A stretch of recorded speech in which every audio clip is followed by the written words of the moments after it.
Thank you for having me to speak tonight. I'm always struck by a real sense of urgency about this issue now more than ever before, as we have the consultation coming in the summer. We're here to discuss potential reforms to the Gender Recognition Act and how our concerns about those and how they might affect the rights of women and girls. So first, a quick primer on the law as it stands currently.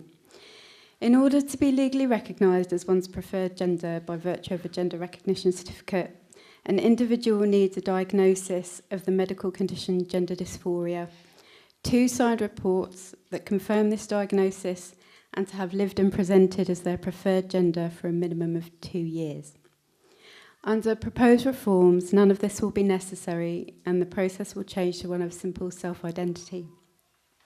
What this effectively means is that all and any gatekeeping is removed, and anyone, for whatever reason they choose, will be able to fill out a form and declare themselves legally the opposite sex. No need for any guidance from health professionals, to take any hormones or have any surgery. No need even to make any changes to the appearance. Currently, we actually have very few people in this country with a gender recognition certificate. The vast majority of those who identify as trans remain legally as well as biologically the sex they were born. Under self-ID, this will change, and it is likely many, many more will, while obviously remaining biologically the sex they were born, see their legal status change. Why does this matter to women? It matters because a gender recognition certificate allows a trans-identifying person to change the sex on their birth certificate. Once this is done, there is no legal document left to prove biological sex or trans status other than the gender recognition certificate that nobody can ask to see due to privacy protections that accompany it. Sex-based rights and exemptions that allow us to exclude from women's spaces anyone born male, including trans-identifying people with a gender recognition certificate, while still remaining a part of the Equality Act and technically legal to invoke, will become impossible to enforce on the ground. If you add to this the intense pressure and lobbying we are seeing from trans activist groups trying to prevent the use of these exemptions in the first place, and we see how the push for self-identification of gender effectively renders women's spaces mixed sex. If anyone who merely claims to identify as a woman can enter and use those spaces without gatekeeping or challenge, then anyone at all can enter and use those spaces. The self-identification of legal gender is in direct conflict with women's sex-based rights. It threatens to erase women's sex-based rights, and it's for this reason that I oppose it. I want to be clear here. When I talk about women's sex-based rights, I'm talking about laws and protections enshrined in the Equality Act. Feminists such as myself are seeking only to uphold already established laws, ones that exist and were put in place specifically to protect female people on the basis of their sex. This should not be controversial. How then have we reached a situation where trans activists have managed to reframe this as somehow immoral, hateful, or even illegal? It is apparently now hate speech to even speak of women as defined by biological sex, despite us having laws that do just that. Basic common knowledge that humans are a sexually dimorphic species, with women the adult females with the potential to gestate live young, and men, adult males, with the potential to fertilise a female egg, and that females have for thousands of years been oppressed by males on the very basis of these biological differences, has become unspeakable. Michael Biggs, Professor of Sociology at Oxford, said in a recent article about women having the right to meet to discuss legislation, "To my knowledge, it has never been the case that people who want to uphold the legal status quo and to oppose proposed legislation have been delegitimised as a hate group. In 1908, the Women's Social and Political Union could advertise meetings in advance and hold them without security measures, but Women's Place UK cannot in 2018. So on the Saturday, 2nd of June, at Goldsmiths University, I personally was verbally abused, intimidated, sexually harassed, and had someone attempt to set on fire in front of me a pamphlet I had written entitled Sex, Gender and Women's Rights. You've got one on your seat. A few days later, I was informed by Sarah Brown, a trans-identifying activist and Liberal Democrat politician, that my pamphlet constituted hate speech. When I asked which parts in particular Brown felt broke the law, Brown replied, pages 1 to 8. That'll be all of it then. So let's see, taken from pages 2 and 3.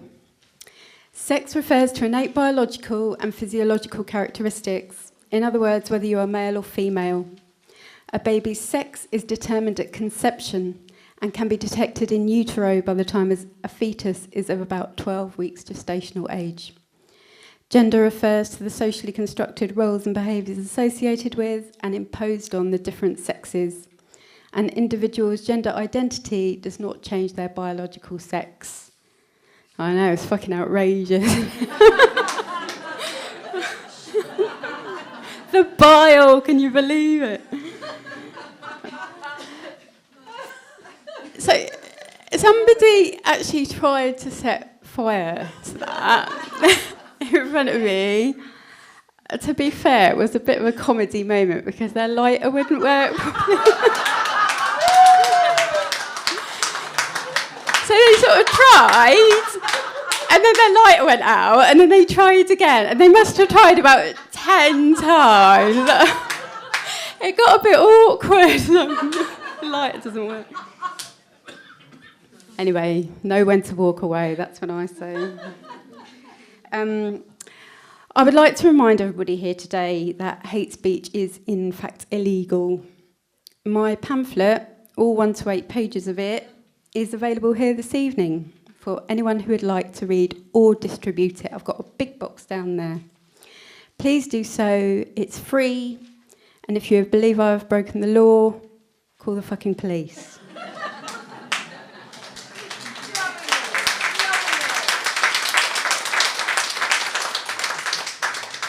Probably better, though, to reflect on how it is that simple facts such as those contained in this pamphlet have become so unspeakable that proponents of the new gender ideology will say and do almost anything to suppress them. What exactly is going on here? What is it that is so terrifying about women sharing information, talking about the reality of our sex bodies, our lives and our shared oppression? Trans activists will often say that access to women's spaces is necessary if they are to be safe, yet we see them seemingly far more afraid of women's words than of the men responsible for the violence against them. The truth is that the very fact of women as a sex threatens and invalidates their identity, and so the only solution is for women to be shut down, terrorised into submission, erased and silenced. I'm just going to have a quick drink of water.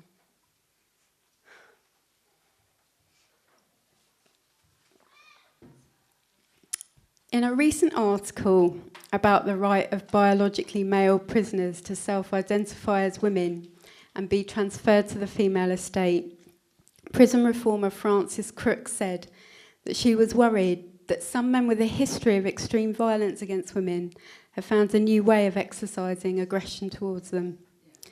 She said these men are not transitioning because they like women and want to be a woman, but in order to exert a new kind of control and dominance over women, a sort of infiltration. Now, Frances Crook was speaking specifically about prisoners convicted of violent offences against women, but I would like, if I may, to take her idea and apply it in a wider sense to the trans activist movement as a whole. And I am talking about a movement as opposed to individuals. I acknowledge there are many trans-identifying people as horrified by its successes as I am, and that there are many more who simply wish to access the treatment necessary to ease the suffering of their dysphoria and get on with quiet lives. By the same token, this new movement counts among some of its most vociferous supporters, many who do not identify as trans at all. What possible reasons Could men, who apparently do happily identify with masculine roles and stereotypes, have for wanting to obliterate the sex-based rights of women?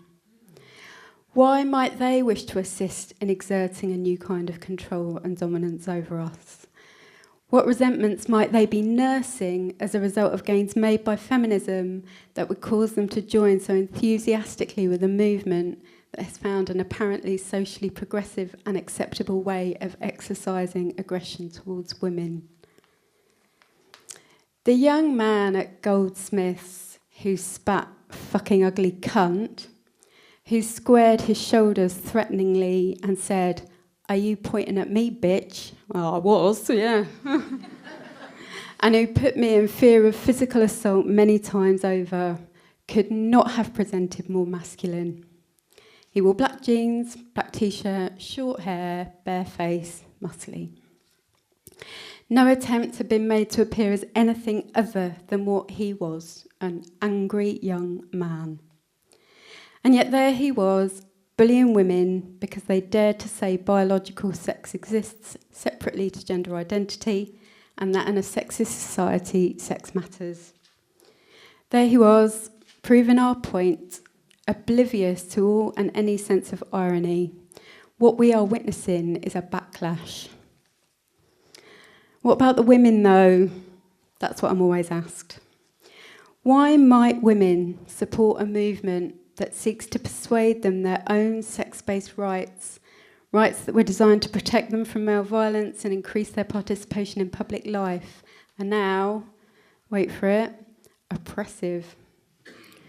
Oppressive, despite the fact that 2 of us are still killed by men a week who claim to love us, that we are still abused both physically and sexually by men on a pandemic scale, that we still undertake the vast majority of unpaid labour in the home, and are still massively underrepresented in every single sphere of public power and influence. Just why, despite all these things, would women now nod along as they are told the few legal rights designed to protect them and redress the balance are not only unnecessary, but oppressive, and oppressive to those born, socialised and privileged male? Why are women not rolling in the aisles? Why are we not rioting in the streets? Because I tell you one thing, men wouldn't have it. They would not have it.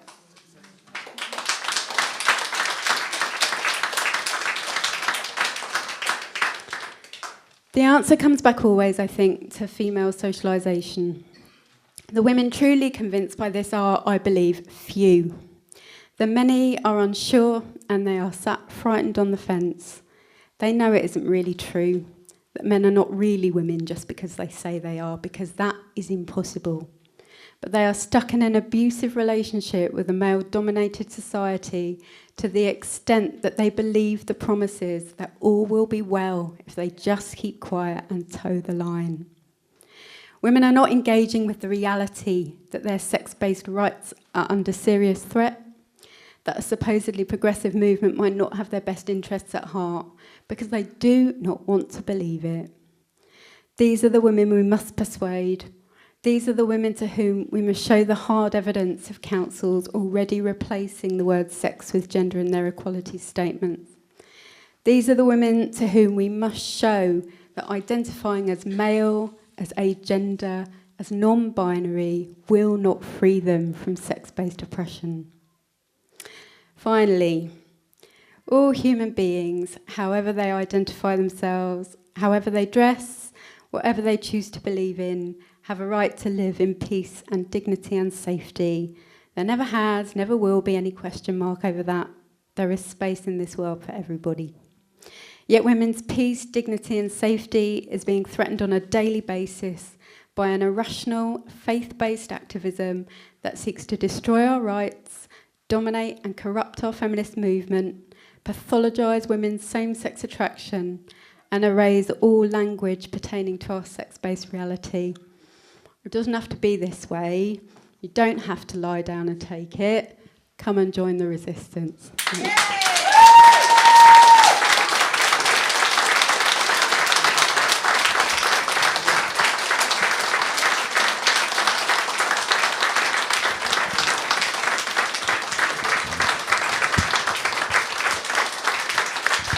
Thank you very much.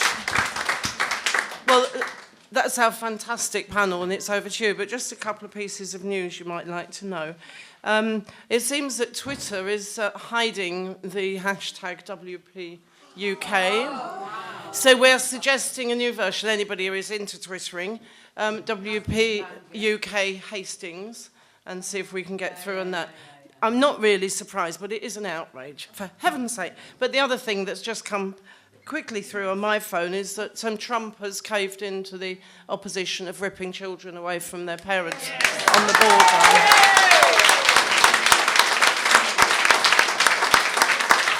It's something to make us all happy. So what I propose to do, I do apologise, we haven't got a roving mic. Now, some people's voices are suitable for speaking in a room this size and some aren't, but we have got microphones here. So I'm going